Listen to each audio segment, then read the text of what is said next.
पर सोचने लग गए कि ये सब मशीन जैसे हम काम कर रहे हैं, लेकिन हम तो इंसान हैं, मशीन तो नहीं। ना माँ अपने बच्चों को प्यार करती है और ना ही बच्चे अपने पिता माता का कोई आदर करते हैं। 18 साल में बच्चे घर से भाग जाते हैं।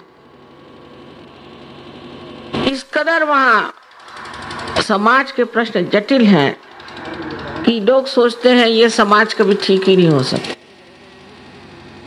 वहां पर पॉलिटिक्स ठीक है, समझ लीजिए,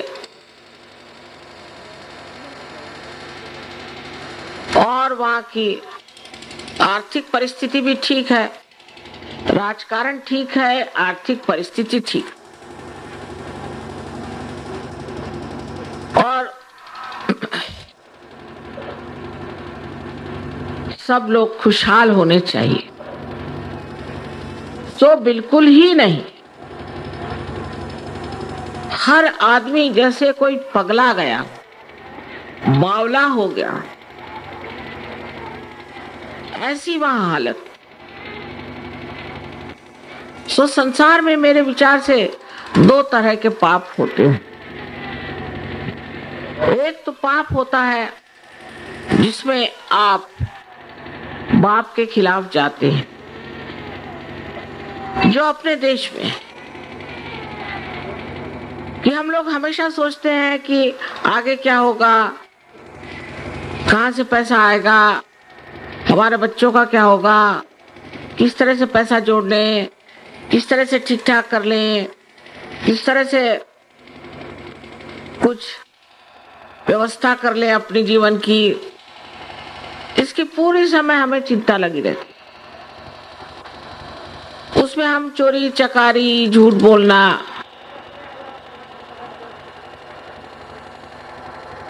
घूस लेना, दुनिया भर की सब चीजें करते रहते। और झूठ तो हम इतना साफ बोलते हैं कि दूसरा आदमी परदेश से आया हुआ तो विश्वास ही नहीं कर सकता। जब रजनीश ने सबसे बताया कि मैं भगवान हूं तो उन्होंने मान लिया। मैंने कहा आपने मान क्यों लिया? कहले कोई झूठ क्यों बोलेगा? अरे मैंने कहा हमारे यहाँ ऐसे ऐसे झूठ बोलने वाले हैं कि आपको बिठा देंगे एक तरफ। किसी को, वहां के लोगों को विश्वास ही नहीं होता कि लोग झूठ बोलते हैं, लेकिन अपने हम लोग सुबह से शाम तक झूठ बोलते हैं। कुछ कुछ लोग तो ऐसे हैं कि जब तक 100 झूठ न बोल ले तब तक उनको खाना ही नहीं चलता। तो पहले जमाने में जब हमारे देश की नीति बनाई गई थी तो लिखा था कि सत्यम वदेत प्रियम वदेत, सच बोलो और प्रिय बोलो। अब इस दोनों का तो मेल ही नहीं बैठता। आप किसी से सच बात बताओ तो एक तो वो बिगड़ जाएगा आदमी, या भाग खड़ा हो जाएगा, या बराबर उल्टी बात करेगा। जो बात कहो उसके बराबर उल्टी बात करेगा। तो की बात कहो और हित भी जो आत्मा के हित में हो, ऐसी बात कहनी चाहिए। जो विदेश के लोग हैं इनका पाप है वो माँ के खिलाफ होता है, माँ के विरोध।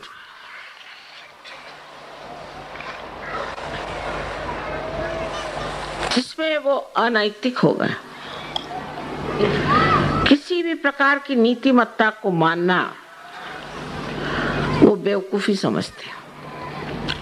और उनके यहाँ कुछ ऐसे लोग हो गए, फ्रॉइड जैसे, जिन्होंने उनकी एकदम बुद्धि भ्रष्ट कर दी। हालांकि अधिकतर ये देश ईसा मसीह को मानते हैं, जिन्होंने तो यहाँ तक कहा था कि तुम्हारे आंख में भी अनीति नहीं होनी चाहिए। Thou shalt not have adulterous eyes. उस ईसा को मानने वाले लोग, आपको लाखों में एक आध आदमी ऐसा मिलेगा जिसकी आंख नहीं चलती, लाखों में। तो इस तरह का पाप कर्म, और औरतें भी वैसी, और आदमी, औरतें वहां के आदमियों से बढ़ के हैं। यहाँ पर आदमी औरतों के पीछे भागते हैं, वहां औरतें आदमियों के पीछे और आदमी भागते हैं दूसरी तरफ, उल्टा हाल है। इतनी अनीति वहां है, इतनी अनीति है कि नर्क साक्षात दिखाई देता। जिस प्रकार अपने यहाँ झूठ, फरेबी और चालू लोग जिसे कहते हैं कि बातचीत में आपको बेच डालेंगे, आपको पता नहीं चलेगा। और इस तरह से हम लोग ऐसे उछले तरीके से रहते हैं, कोई गहराई हमारे अंदर नहीं आती। ऐसे हमारी शादी हुई लखनऊ में। लखनऊ के लोग में तहजीब तमीज बहुत ज्यादा है, इसमें कोई शक नहीं, लेकिन उनकी बात में अगर आ गए आप तो सारा दिन खत्म हो जाएगा।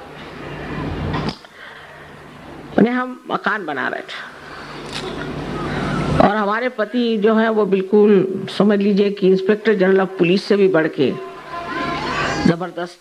उन्होंने कहा कि किसी भी आदमी से आपको मदद नहीं लेनी, आप अकेले सब करेंगे। हमने कहा भाई ठीक है। मैंने कोई सरकारी आदमी से, और इनके बहुत से शिष्य वहाँ कलेक्टर थे, डिप्टी कलेक्टर थे। मैंने कहा भैया तुम लोग सब मुझसे 5 मील दूरी पे रहना, मुझे आपसे कोई मतलब नहीं। तो मुझे जाना था बाजार, मैंने अपना रिक्शा किया और रिक्शे से जाते थे। पेंसिल कागज ले आए, हिसाब किताब लिखना है। मैंने कहा चले। रास्ते में एक साहब मिल गए, मोटर रोकी। अरे भाभी जी कहाँ जा रहे हैं आप? रिश्तेदारी में। मैंने कहा भाई मुझे कागज पेंसिल लानी है। अरे पामाल कर रहे हो, कागज पेंसिल लाने आप रिक्शे में जा रहे हैं? मेरे पास इतने कागज पड़े, इतनी पेंसिलें पड़ी, वो किस दिन के लिए, चलिए आप वापस। जबरदस्ती रिक्शे से उतार के घर ले। सारा दिन वहीं बैठे रहे, शेरो शायरी सुनाई, ये क्या वो। कहा भैया मेरे कागज पेंसिल कब आए? अरे कर लीजिए। वो सारा मकान बन गया, उसका हिसाब हो गया, इनकम टैक्स वालों ने भी ठीक कह दिया, पर हमारे महाशय जी के न कागज आई न पेंसिल।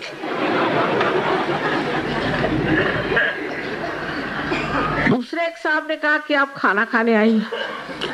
मैंने बाल की खाल उतार दी। मैंने कहा भैया शाम को बहुत थक जाते हैं काम से। ना ना ना ना ना ना, आपको आना ही होगा, और इस जुम्मा आप नहीं आए तो देख लीजिए, मुझसे बुरा कोई नहीं होगा। इतनी बाल की खाल उतारी। मैंने कहा अच्छा भाई आ जाएंगे, मान गए। रिश्तेदारी उनसे भी एक तरह से होती थी दूर से। असल में हमारे साहब के दोस्त के वो मामा जी। एक तो मोटर जब चलाते तो ऐसा लगता था कि अब पता नहीं कौन सी मुर्गी मरेगी कि इंसान मरेगा। तो मैं डरी रही थी। मैंने कहा मैं ही आ जाऊंगी, आप मत आना, मैं पहुंच जाऊंगी वहां पर। तो मैंने कहा कि चलो भाई। तो उनके एक और, हमारे पति के एक और दोस्त मुसलमान हुआ आए, कहले चलिए। तो मैंने कहा देखिए उन्होंने बाल की खाल उतार दी, चले? कर ले, मुझे तो शक लग रहा है, पर अब आप कह रहे तो चलिए। तो फिर उन्हीं के जो हम दोस्त थे, जिनके मामा थे ये, उनके घर गए।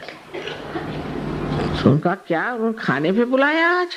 हमने कहा अरे आज तो ताश खेलने उसमें जाते हैं क्लब में। मैंने कहा भाई बुलाया तो सही। बहुत मेरी जान ली, मैंने कितना मना किया पर उन्होंने बुलाया खाना। तो उनकी बीबी हंसने लग गई कि भाभी जी ठहरिए, मैं जरा फोन करके देख लूं। तो फोन किया उनकी वाइफ को, तो क्या मामा है? अरे आज के दिन कहीं मामा घर पे रहते हैं। अच्छा, तो कोई खाने आने को किसी को बुलाया क्या? नहीं तो। मैंने कहा नहीं ऐसी कोई बात नहीं। कितने बजे मामा जी आएंगे? आएंगे 11-12 बजे। लेकिन बातचीत इतनी अच्छी करेंगे कि आप सोचेंगे कि बस आप भगवान से भी बढ़ के। जैसे कहना हो कि साहब मेरे आप गरीब खाने चले आइए, वहां जाए तो देखे बड़ा भारी महल बना हुआ है। सब्सक्राइब कीजिए कुंडलिनी जागरण को और प्रेस कीजिए बेल आइकन को, जिससे कि आपको मिल सके हमारी लेटेस्ट वीडियो सबसे पहले।